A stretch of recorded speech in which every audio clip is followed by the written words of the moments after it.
So hey there guys, Snow on the Trail here. Welcome to my vlog slash adventure slash gear slash we're still trying to figure out what this channel is about. Today's a big day. It seemed like it was going to be the perfect day to kick this off. I'm getting my bicycle today. As my friend that I'm staying with here in Sweden would say, bicycle, with all apologies to all the Queen fans out there. I'm a wandering soul. I have been a thru hiker, a marathoner, a truck driver, and a bunch of other things in my life. For the last year, I've been kind of traveling the world. I just spent 6 months in Canada. I'm spending the next couple months here in Sweden and in Europe, and then I'm heading to the UK. So there's going to be some real exciting stuff, including this. People have been pushing me for years to start videoing my adventures, but I honestly don't know the first thing about it. So these first ones are going to be pretty rough. But my buddy, Hippie, and my partner in crime, as it were, she's going to be doing the editing. And right now, I've got my phone precariously balanced against a paper towel roll while I'm talking to you. So we're really professional here, but we'll get better as we go along. I mean, that's something that I learned along the way. When I started, when I first got lit up about thru hiking, like, oh my God, I feel old. 13 years ago, I was overweight and I was out of shape and I really couldn't run a mile, and I just kept at it and I kept working at it. I had a lot of setbacks. I got in really good shape in 2013 and then I lost it all. Started learning more about nutrition, and it was just like, it was a process. And so, welcome to the process, and welcome to the chaos of learning how to vlog my life, bring you along with me. I got injured in the last 300 miles of the Pacific Crest Trail in 2021. And I didn't know when I was stepping off that day that I wouldn't really be back to hiking or camping for years. Now, I've traveled around and I've bebopped all over the country. I'm one of those people that I'm kind of like a shark, which is funny because I'm also vegan. And, it's mandatory, vegan card. You have to tell people that you're vegan whenever you're starting a new video vlog series or anything. Or that's what I'm told, at least. I don't want the vegan police coming down on me. But I ramble, so get used to that too. Maybe my editor can make me look smarter than I am. But I digress again.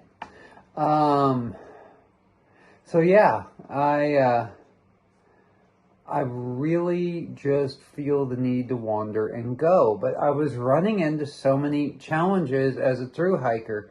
It was slow. I was often days from resupply, and it was hard sometimes for me to find food because I've got, that diet to consider. And sometimes getting packages and stuff was a real pain, and it was costing me money. And I've lived my life on a shoestring, guys, let me tell you. And so I hadn't been able to get back to it, and I hadn't been able to find a way to make it work. And then the algorithm gods actually blessed me a little while ago with bike packing.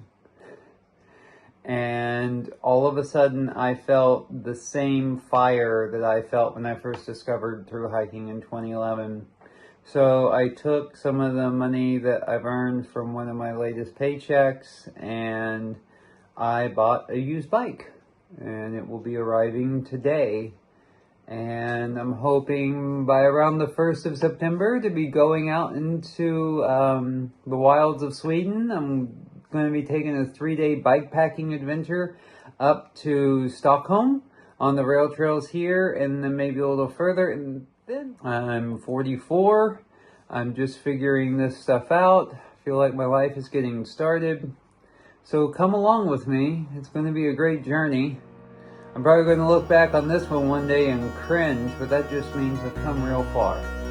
Alright guys, you have a good day. I'll see you out there.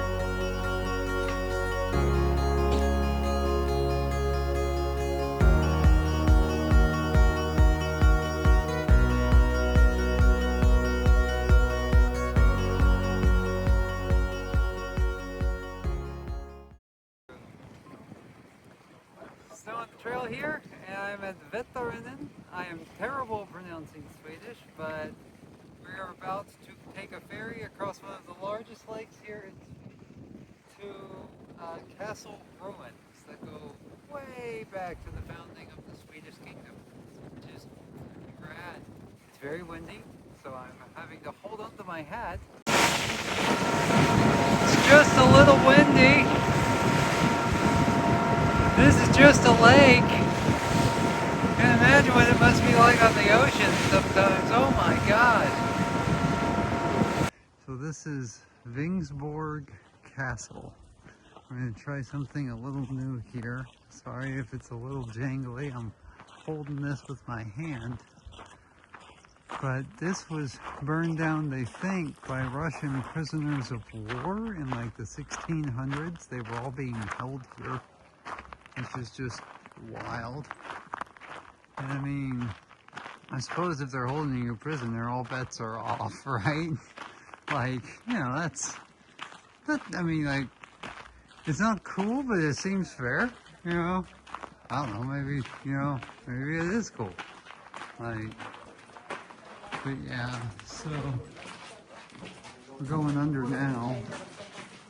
This is wild, it's all cobblestone-y, so, kind of crazy, but the thing is they built these things so strong that when they burned, all the stone walls remain. Like all the timber goes and the wood goes, and it just kind of hollows it out.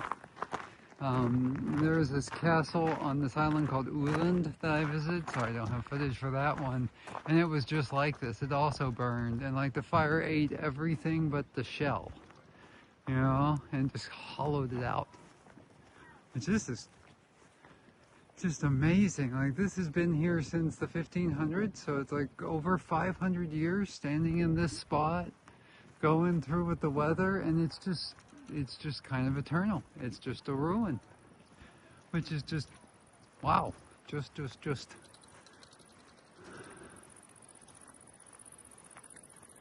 it amazes me. Look at all of that, and can you imagine what the fire must have been like? They said they were holding like 1,500 people here. Can't imagine what the conditions must have been like. There's some of the flags of Sweden, you know. And that's the mainland over there. This is a lake, and this is an island in the middle of the lake, and it kind of separates. And my buddy, who's been helping me like film shots and stuff today, told me that they dug a canal so you can go from one end of the sea across through this lake and then to the other part of the canal to the other side of Sweden, and you can transit out into the Baltic Sea, which is like wild. And so let me just zoom out here. Wow. The sun is actually really kind of pretty, kind of iconic, you know?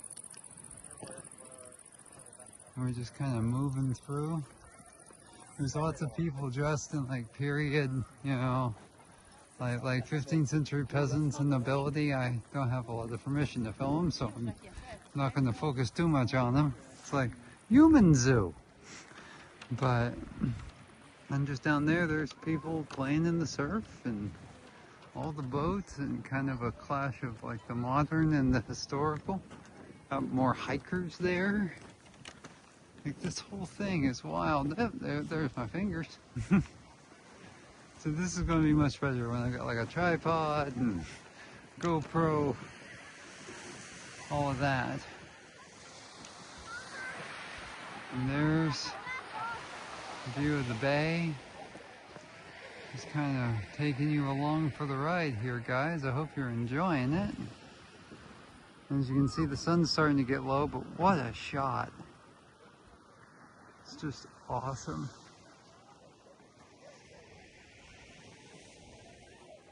All right, well, I guess that's about what there is to see. Let's head up on the hill here and see what we can find.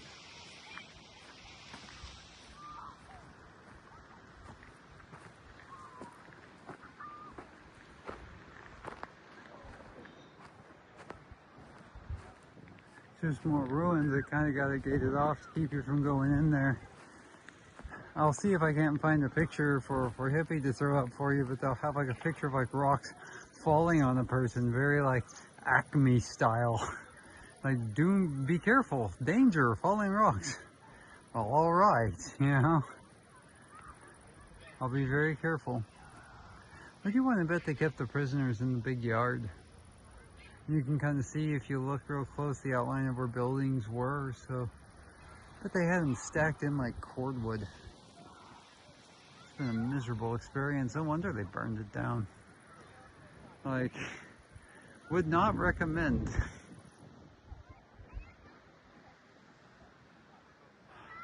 Wow.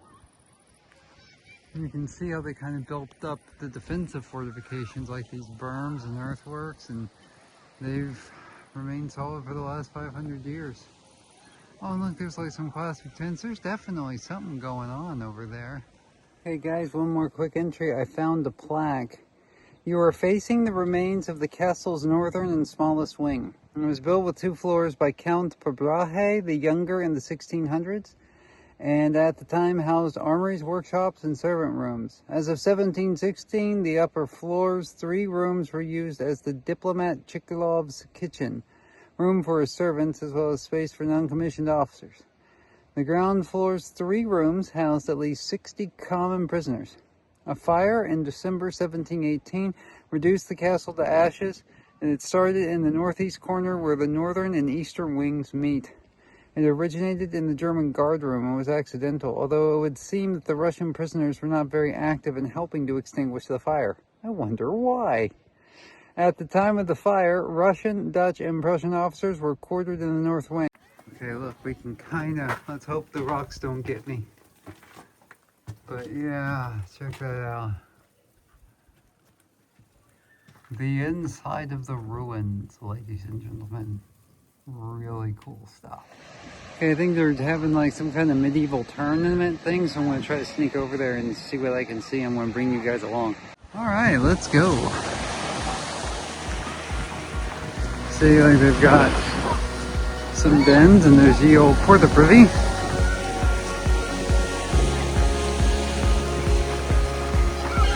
Moving along.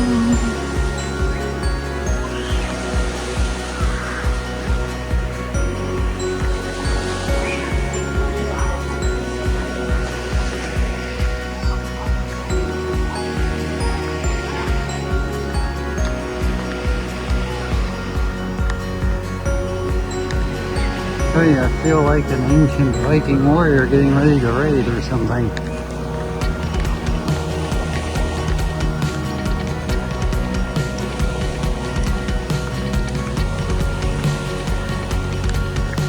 Oh yeah, look at this, guys. This is awesome.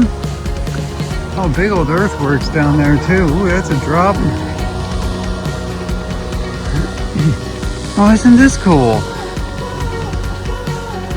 It's like been a whole trade fair and everything. They're largely packed up now, but it's cool just to see it. Well, this is rad.